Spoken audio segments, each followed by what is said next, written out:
put your phone or device aside and immerse yourself in this audio story. Perfect for listening on the move, while relaxing, or for bedtime listening. We release new stories daily, so make sure to like and subscribe to not miss out. This story is based on true events. 13 minutes of silent screaming. In the spring of 2019, the world's aviation authorities made an unprecedented decision. They grounded an aircraft that was supposed to be the future of flight. The Boeing 737 MAX, a technological marvel worth billions, was suddenly deemed too dangerous to fly. But the Jen story wasn't about a flawed machine. It was about something far darker. It was about the moment when one of America's most trusted corporations made a choice that would kill 346 innocent people, a choice to let passengers board planes that engineers knew were compromised, a choice to hide critical safety information from pilots who had no idea they were flying a machine programmed to fail. This is the story of how the pursuit of profit didn't just bend the rules of safety, it shattered them. This is the dark business story of Boeing's descent from aerospace legend to corporate criminal. Boeing wasn't always a company willing to gamble with lives. For decades, the name Boeing meant something sacred in aviation: engineering excellence, uncompromising safety, American innovation at its finest. Founded in 1916, Boeing had built the aircraft that won World War II, that connected continents, that pushed the boundaries of what humans could achieve in the sky. The company's engineers were legendary, their culture almost religious in its devotion to getting things right.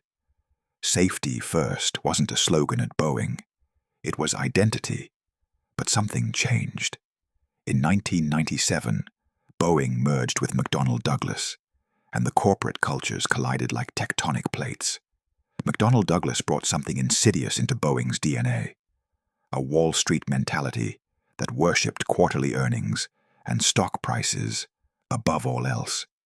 The engineers who had once ruled Boeing suddenly found themselves answering to finance executives who spoke a different language, the language of shareholder value, the language of cost-cutting, the language of speed over perfection.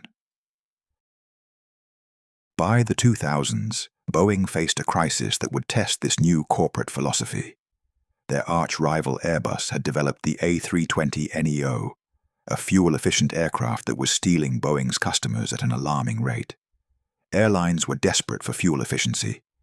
Every percentage point in fuel savings meant millions in operating costs. Airbus was offering them exactly that, and Boeing was hemorrhaging orders. The company had a choice: develop an entirely new aircraft from scratch, which would take a decade and cost tens of billions, or take a shortcut.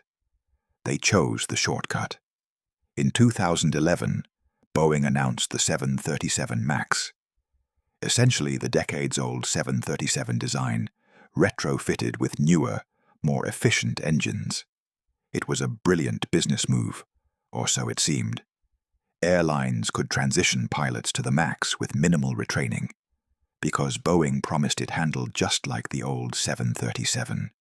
No expensive simulator time required, no lengthy certification delays, just a few hours on an iPad, and pilots would be ready to fly. The orders poured in, more than 5,000 aircraft worth over $600 billion. It was one of the most successful product launches in aviation history. But there was a problem Boeing's executives didn't advertise. The new engines were larger and had to be mounted differently on the wing, which changed the aircraft's aerodynamics in a dangerous way. Under certain conditions, the nose of the MAX would pitch up aggressively, putting the plane at risk of stalling, a condition that can cause aircraft to literally fall from the sky. Boeing's engineers knew this. They had data. They had test flights. They had simulations showing the aircraft's tendency to enter an uncontrollable climb. So they developed a software fix, a system called MCAS, the Maneuvering Characteristics Augmentation System. MCAS would automatically push the nose down, if it detected the plane climbing too steeply. In theory, it was a solution. In practice, it was a ticking time bomb, because Boeing made a series of decisions about MCAS that would prove catastrophic. First, they gave MCAS extraordinary authority. It could override pilot commands and push the nose down with enough force to make the plane unflyable. Second, they made MCAS rely on a single sensor, one angle of attack vane that could fail or give false readings. Third, and most damningly, they decided not to tell pilots that MCAS existed. Think about that for a moment. Boeing had installed a powerful automated system that could take control of the aircraft away from pilots, and they deliberately kept it secret. The MCAS system wasn't mentioned in pilot manuals. It wasn't part of training programs. Pilots flying the 737 MAX had no idea that this invisible hand could suddenly seize control of their plane. Why would Boeing make such a reckless choice? The answer lies in the company's central promise to airlines. The MAX was just like the old 737, requiring minimal additional training. If Boeing admitted that the MAX had a significant new automated system that pilots needed to understand, airlines would demand proper simulator training. That would mean delays, additional costs, and potentially lost orders to Airbus. So Boeing's leadership made a calculation. They looked at the financial projections, the market competition, the pressure from Wall Street, and they decided that concealing MCAS was an acceptable risk.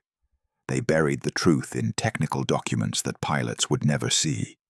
They downplayed MCAS's significance to regulators at the FAA. They even pushed back against their own engineers, who raised concerns about giving a single sensor so much power over the aircraft. Internal emails later revealed the stunning cynicism inside Boeing. One chief technical pilot discussed manipulating regulators to avoid training requirements.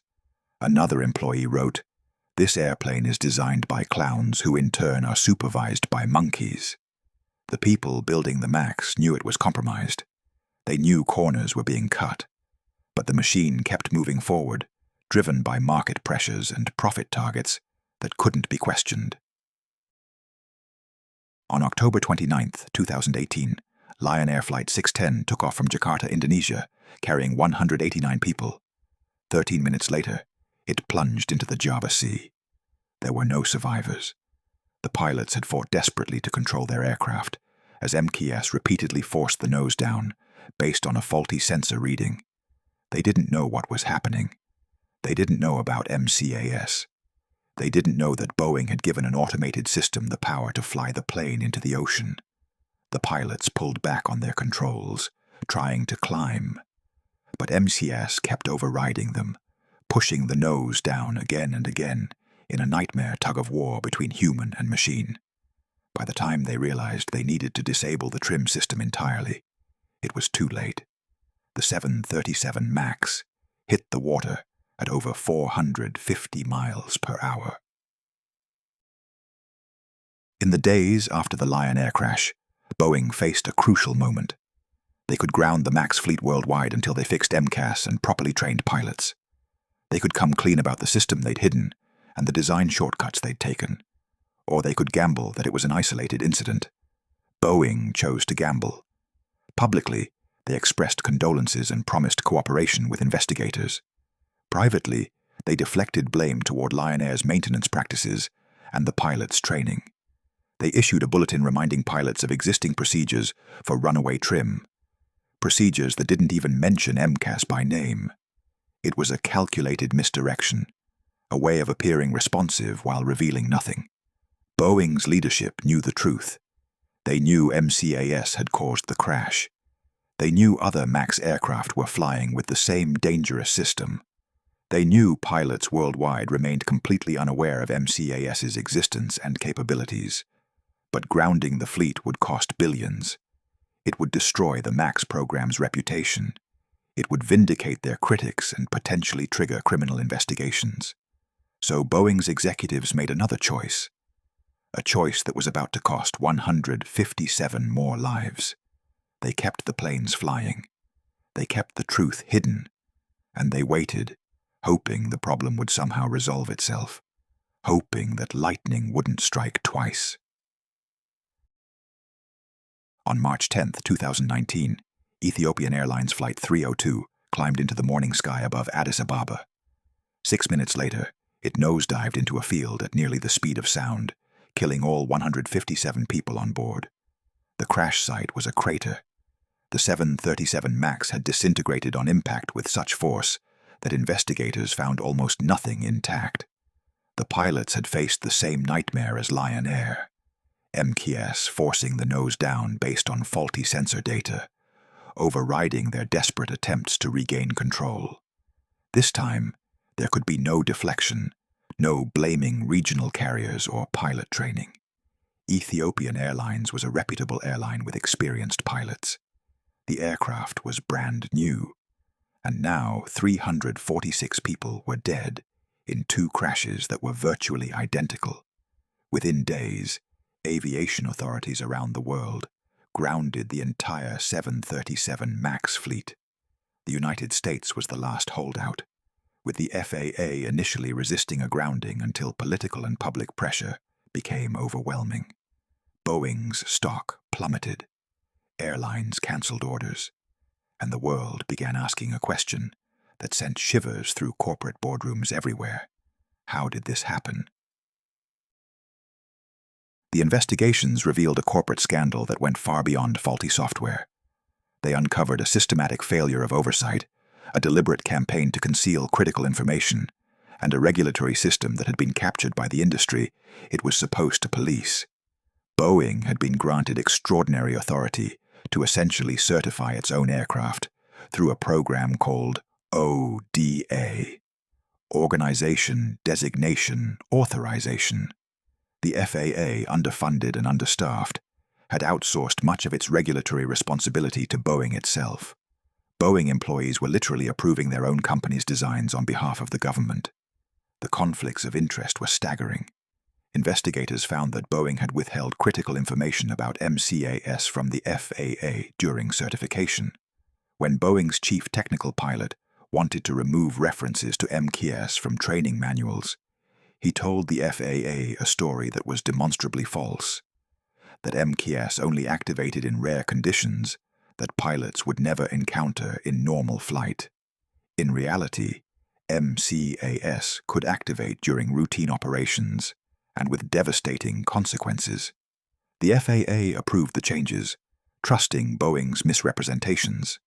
Regulators in other countries had raised concerns about MCAS during certification, but Boeing used its influence with the FAA to override those objections.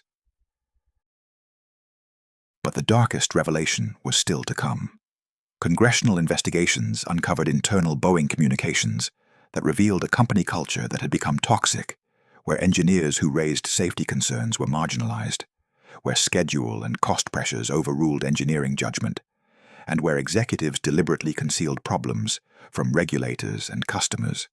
One email chain showed Boeing employees mocking the FAA as inexperienced and easy to manipulate.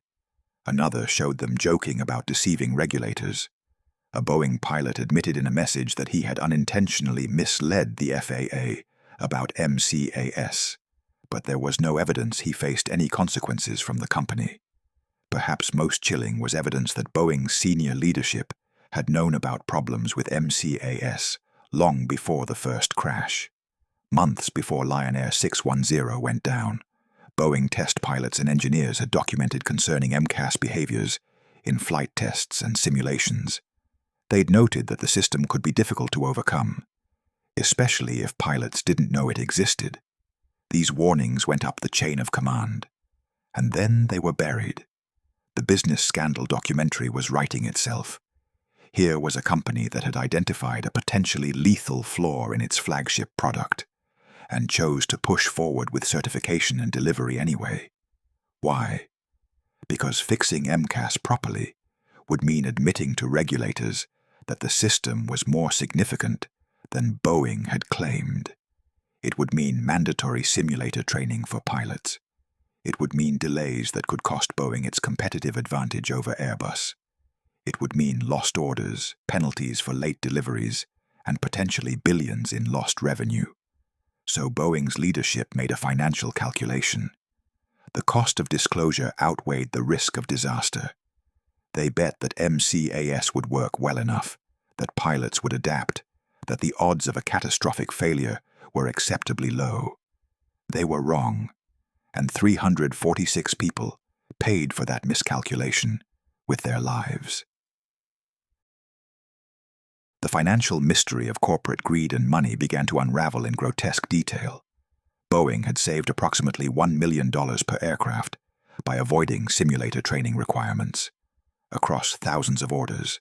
That meant billions in competitive advantage.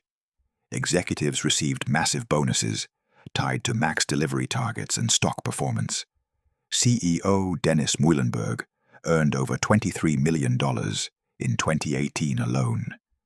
Even as the MAX's problems festered, Boeing spent billions on stock buybacks to inflate share prices while cutting costs on safety engineering. The company's board knew about the cost pressures on the MAX program. They'd approved the aggressive timelines and budget constraints that led engineers to cut corners. Yet when the crashes occurred, these same executives expressed shock and pledged to put safety first, as if the disasters were unforeseeable acts of God, rather than the predictable results of their own decisions. The lesson on wealth and power was stark. Boeing had become a company where financial engineering mattered more than aerospace engineering, where hitting quarterly targets justified almost any risk, where the pursuit of profit had corrupted the very culture that had made Boeing great. The legal and financial consequences, when they finally came, were staggering, yet somehow insufficient. Boeing agreed to pay $2.5 billion to settle criminal fraud charges. The company had conspired to defraud the FAA during the MAX's certification. But not a single Boeing executive went to prison. Not the CEO who pushed for aggressive timelines. Not the chief technical pilot who admitted misleading regulators. Not the board members who prioritized financial returns over safety investments. The Department of Justice allowed Boeing to pay a fine and move on, citing concerns about the company's importance to national security and the aerospace industry. It was a stunning display of corporate impunity. A company had literally killed hundreds of people through conscious, calculated decisions to conceal safety information. And the consequence was a financial settlement that amounted to a rounding error in Boeing's annual revenue. Dennis Muilenburg was fired, but he walked away with over $60 million in compensation and pension benefits. The real-life business story had exposed something Americans didn't want to admit. Certain corporations had become too big to fail and too important to prosecute, even when their crimes resulted in mass death. Families of the victims watched in anguish as Boeing executives testified before Congress, offering carefully scripted apologies that somehow never included words like, "we knew," or "we chose," or "we gambled with lives." The hearings revealed the human cost behind the business thriller narrative. Parents who had lost children. Children who had lost parents. Entire families wiped out because Boeing needed to save on training costs. One father held up a picture of his daughter and asked Boeing's CEO directly, "What was her life worth to you?" The executive had no answer that could possibly suffice, because the truth, that his daughter's life had been worth less than the cost of proper pilot training, less than the delay in MAX deliveries, less than Boeing's stock price, was too obscene to speak aloud. Yet it was the truth. The business scandal documentary had documented it in Boeing's own emails, meeting notes, and financial records. The MAX remained grounded for 20 months, the longest grounding in aviation history. Boeing spent billions redesigning MCAS, adding redundancy, requiring pilots to be properly trained, implementing all the safety measures they should have included from the beginning. The company's culture supposedly underwent a reformation, with new leadership promising to restore engineering excellence and safety-first values.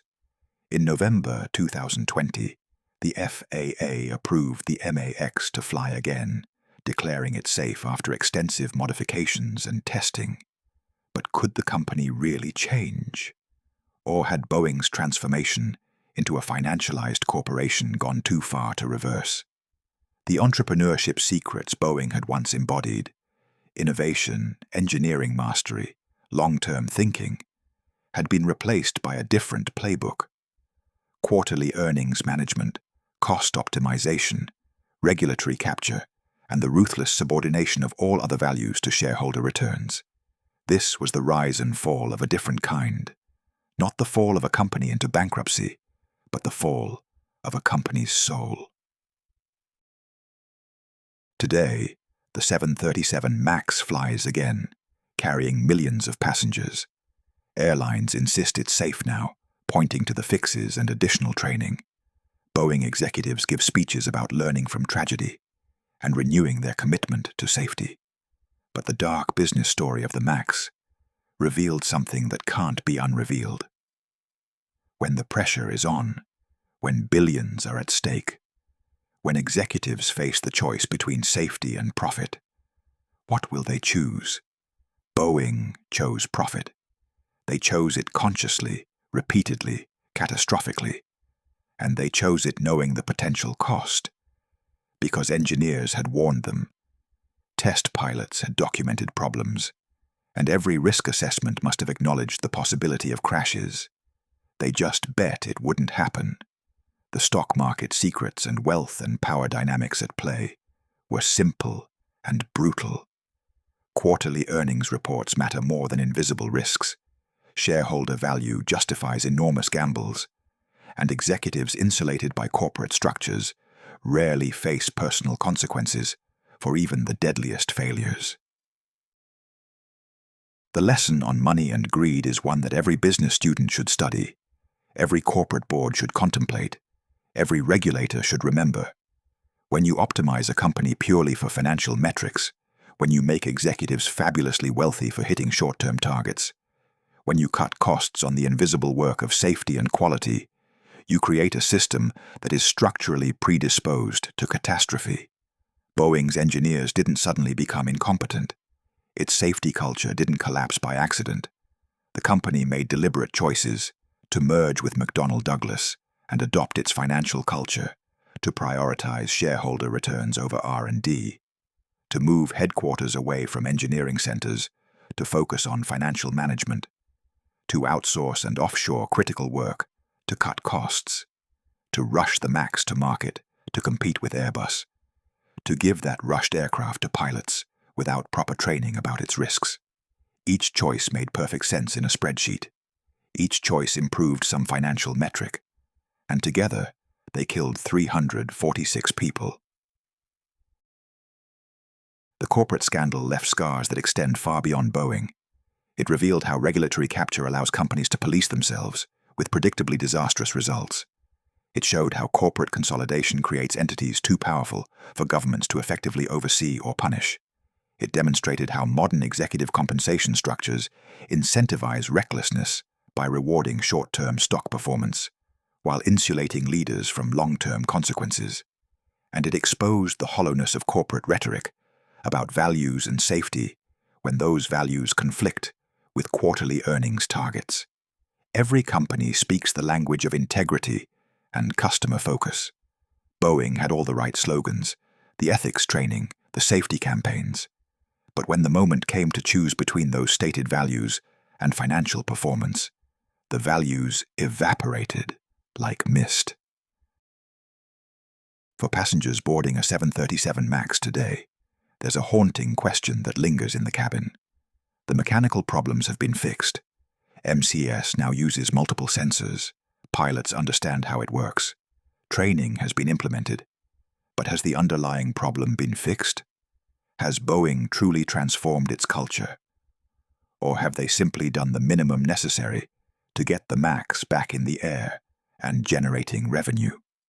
When the next crisis comes, when the next cost-cutting opportunity presents itself, when the next impossible deadline looms, what will Boeing choose? The company's history suggests that without structural changes, without criminal accountability for executives, without breaking the financial incentives that reward recklessness, without empowering engineers over finance managers, the pattern will repeat. Perhaps not with the MAX, perhaps not in aviation at all, but somewhere in Boeing's vast empire of aerospace and defense contracts, another group of managers will face similar pressures, similar temptations, similar calculations about acceptable risk. And they'll look at what happened to the executives responsible for the MAX crashes, how they walked away wealthy and free. And they'll understand the real lesson. In corporate America, even mass death is a cost of doing business, payable through settlement funds, rather than prison time. The dark business story of Boeing's 737 MAX is ultimately a story about a choice that societies make. Do we allow corporations to operate with near impunity, trusting them to regulate themselves in exchange for economic growth and innovation? Or do we accept that some entities have become so powerful, so complex, so driven by financial incentives that they require aggressive external oversight and severe personal consequences for executives when things go catastrophically wrong? The MAX crashes answered that question in blood. Self-regulation failed. Trust was betrayed. The invisible hand of the market didn't prevent disaster. It encouraged it, because disasters are just statistical probabilities that can be weighed against profit margins. 346 people are dead because Boeing decided that the cost of doing things right exceeded the expected value of potential crashes, even after accounting for lawsuits, settlements, and regulatory fines. They were wrong about the math. The total cost to Boeing exceeded $20 billion in fines, compensation, lost orders, and grounding expenses. But they were right about the impunity. No one went to prison. No executive was held criminally accountable. The system protected them, even after they had turned one of America's crown jewel corporations into a case study in corporate homicide. So the next time you board an aircraft, any aircraft, remember the business crime that happened in plain sight. Remember that the industry's safety record, the incredible rarity of airline disasters, isn't guaranteed by corporate goodwill or market forces. It's guaranteed by regulation, oversight, and the willingness of governments to ground aircraft and punish companies when they put profits over lives. The 737 MAX flew for months after Boeing knew it was dangerous, because the company calculated they could get away with it. They nearly did. And somewhere in a corporate boardroom right now, executives at some other company are making similar calculations, weighing safety costs against profit margins, deciding how much risk to externalize onto unsuspecting customers. The MAX scandal didn't happen because of a few bad apples or a software glitch. It happened because we've built an economic system that rewards this behavior, that makes the Boeing executives' choices rational within the immoral logic of quarterly capitalism. Until we change that system, until executives face real personal consequences, until regulatory capture is broken, until we stop measuring corporate success purely in financial terms, the next MAX is already in development somewhere, wearing a different name, but carrying the same deadly cargo of calculated risk and willful ignorance. The passengers boarding Lion Air 610 and Ethiopian Airlines 302 had no idea they were part of Boeing's cost-benefit analysis. They trusted that someone, somewhere in the chain of certification and oversight, had ensured their aircraft was safe. That trust was betrayed by a company that had lost its way, that had forgotten why it existed, that had traded a century of engineering excellence for a few quarters of financial outperformance. And when those planes fell from the sky, Boeing's executives expressed shock and sadness, as if they hadn't known, as if they hadn't chosen, as if 346 deaths were an unfortunate accident, rather than the statistically predictable result of their deliberate decisions to conceal, to rush, to cut corners, to prioritize schedule and cost over the lives of people they would never meet. That's the real scandal. Not that the crashes happened, but that they were allowed to happen by people who knew better and chose profit anyway. The business thriller narrative writes itself when the villains are this brazen, when the evidence is this clear, when the betrayal is this complete. Boeing had one job: build safe aircraft. They had a century of knowledge, unlimited resources, the best engineering talent in the world. And they failed that job because meeting Wall Street's expectations mattered more than keeping passengers alive. Remember that the next time a corporation tells you to trust them, that regulation is unnecessary, that they can police themselves. Remember the 737 MAX. Remember what happens when profits matter more than people. Remember that in the dark side of business, the cost of greed is always paid by someone, just never by the people who made the choice to be greedy. Subscribe and listen to our next story below.